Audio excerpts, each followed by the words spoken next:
I work for a security company and look after a team of security guards who patrol the area that I'm responsible for. This story is about an employee named Tomek, an immigrant from Poland who had moved here about 5 years ago with his wife and 2 young children. He was a really nice guy, cared for his family, and took pride in his career, which is a trait I hadn't really seen as a recent employer. Tomek had called me around 10 p.m. to tell me one of the tires on his van had been slashed with a knife, stating, "We got trouble. I got flat tire. I think someone tried to make us trouble. Someone know what they doing. They make big holes in the tire with a knife or something sharp. Maybe 6 holes." I told him to change the tire where it was safe to do so, and assumed he would be okay after that. But when I got a call from the McDonald's store in the next suburb over at 1:30 a.m. after reporting we hadn't attempted to collect their cash takings, I called Tomek. His phone went unanswered, and he wasn't responding to his CB in the van. I went into absolute panic. I flew down, did the cash pickup, and then started backtracking to the places Tomek should have visited on his rounds. When I got to the plant, I drove through to where Tomek was changing his wheel and didn't see his car anywhere. As I was driving back out, I thought, geez, that's a big oil stain. I stopped to check it out, only to realize it wasn't oil. It was a pool of blood. Tomek was clearly in trouble because he had suspected someone had intentionally stabbed his tire, but he must have escaped in a rush as the van was no longer there and couldn't answer his phone. It was 2002, so there was no such thing as hands-free driving in cars yet. But for the sake of checking, I went around the property to make sure the building was secure. That was when I found him. Tomek, tied up and laying dead in a pool of blood at the back of the building behind a wooden gate. His face had been completely bashed in, making him almost unrecognizable.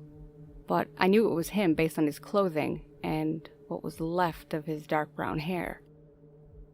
I immediately called the police, who attended the scene and was interviewed. The police also called in the business owner, who arrived a short time later and assisted the police with CCTV footage. I was also given a copy of that footage to review and to help identify anything I could. The timeline of events are as follows. 10 p.m. Tomek pulls into the reception driveway, gets out of his car, and begins checking all external doors and windows around the building. 10:10 p.m. Tomek walks back to his van and stares at one of his tires. He inspects it closer, then reaches for his phone. 10:15 p.m. Tomek takes the spare wheel and tools from the back of his van and jacks up his car.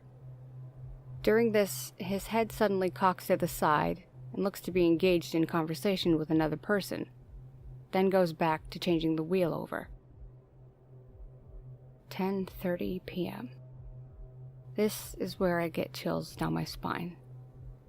3 men swoop in out of nowhere and attack Tomek. One of the men starts bashing him in with a baseball bat, repeatedly striking his face. 10:35 p.m. The men get into the security van and drive off. I couldn't believe what I had just witnessed. I felt sick to my stomach. All I could think about was how 2 young innocent children would never see their father, who loved them so dearly, walk through their door ever again. Tomek was a smart and well-trained guard. He wouldn't have let strangers near him, especially when his vehicle had been damaged. So, I knew Tomek was murdered by someone he knew. To this day, Tomek's case is still unresolved, and his murderers are still at large.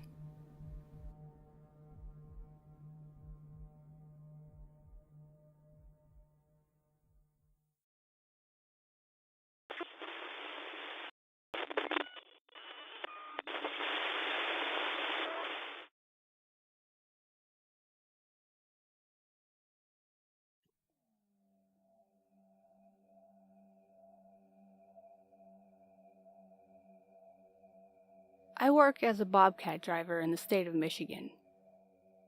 One day I received a call from a man who wanted me to clear out the yard of a house he had purchased because there were mounds of overgrown soil in the back.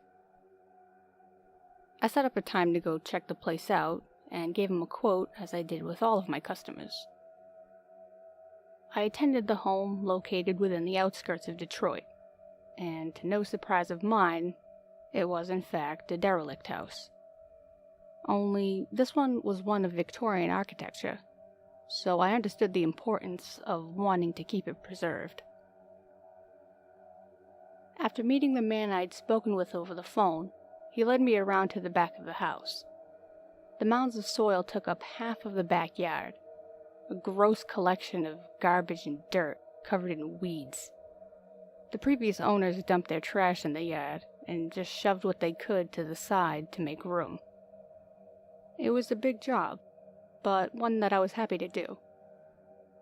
After negotiating a price for the amount of work involved, we agreed that I would start the following week. Since the man didn't live there, I was permitted to come by any time to clear out the yard. I work alone and hire a dump truck service which takes the waste to a local trip. As I waited for it to arrive at the front, I went out to the back to start clearing the dirt. As soon as I took the first scoop from the mound, an incredible stench escaped from the dirt. Rotten food and dead rats. Disgusting. I dumped the first scoop into the truck and went back. As I picked up the second, I saw something distinct. I decided to get out of the bobcat and get a better look. After clearing off more dirt, my heart damn near stopped in my chest. It was a skull. A fucking human skull. I immediately stopped digging, grabbed my phone, and called the police. To their credit, they arrived at the scene in no time, so I led them out back and showed them what I had found. Of course, the police started questioning me, but had ultimately sent me away without issue. Turns out, I'd discovered the skull of a woman who'd gone missing in 1968, only able to be identified by her dental records. Not only was her skull there, but her entire skeleton was buried underneath, scattered haphazardly throughout the pile of dirt. Although investigators had a difficult time differentiating her remains from the others they'd uncovered, all in all, it was determined that over 11 human bodies were buried. Police later stated that, judging by the way each of the skeletons were scattered about, the victims likely suffered a torturous death, and dismembered as a means for convenient disposal.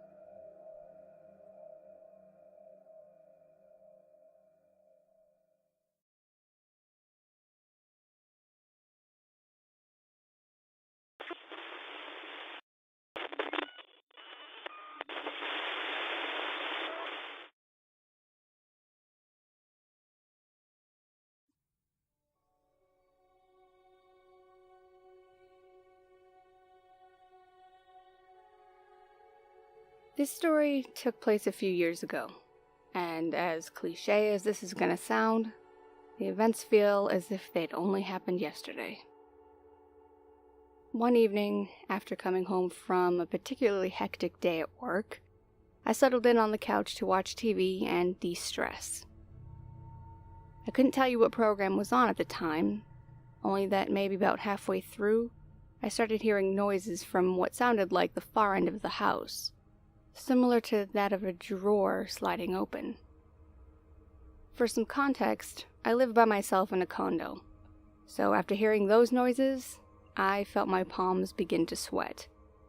Being a relatively small woman, I'm usually on edge for one reason or another. And while I'm a feisty no-bullshitter up to a certain point, I know I don't stand much of a chance against a full-grown man. Call me paranoid all you want, but I keep a steel baseball bat in the bedroom for protection, as well as the living room where I spend the majority of my time. Always close by, and always within reach.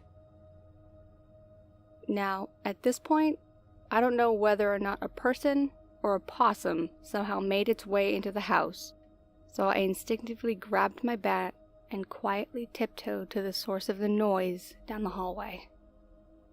It seemed to be coming from my bedroom, and not only that, but the door was cracked open, just enough to put me on edge again. I slowly pushed it further, left-handed, while the bat on my opposite shoulder lay prepared. I was greeted to the sight of a nearly pitch-black room, dimly lit by the window on the wall across from me. It took a few seconds for my eyes to adjust, but when they did, I could see that the window was open. Now, when the weather gets warm, I do have a tendency to keep it open for some airflow, especially at night before I go to bed. Whatever helps prevent a stuffy apartment in the morning. That being said, I had only just gotten home. I still had a few more hours to relax, and I certainly don't remember having it open while I was at work. The chances of this being a possum was still likely, so I reached for the light to try and get a better look. But instead of making contact with the switch, I felt something warm. The last thing I wanted or needed or expected, I just brushed my hand over someone else's arm. Needless to say, I freaked the fuck out and swung. Suddenly, I could hear the sounds of someone cursing and groaning, continuously swinging blindly at something that sure as fuck wasn't a possum.